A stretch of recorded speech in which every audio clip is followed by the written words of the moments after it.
জানিয়ে দেব সর্বশেষ আপডেট বাংলা সংবাদ। শুরুতেই শিরোনাম। যুক্তরাষ্ট্র ইরানের পারমাণবিক স্থাপনায় হামলা চালিয়েছে ট্রাম্প। যুক্তরাষ্ট্রের প্রেসিডেন্ট ডোনাল্ড ট্রাম্প ঘোষণা করেছেন যুক্তরাষ্ট্রের ইরানের পারমাণবিক স্থাপনাগুলোর উপর হামলা চালিয়েছে।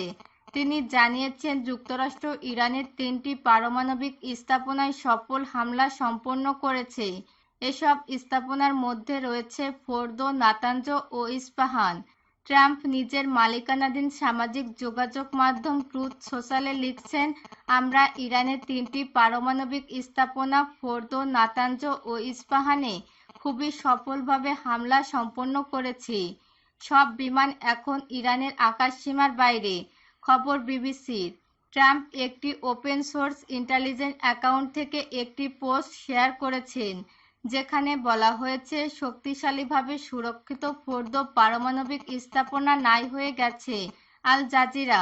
ট্রাম্প জানিয়েছেন তিনি আজ ওয়াশিংটন ডিসির স্থানীয় সময় রাত 10টায় জাতির উদ্দেশ্যে ভাষণ দিবেন।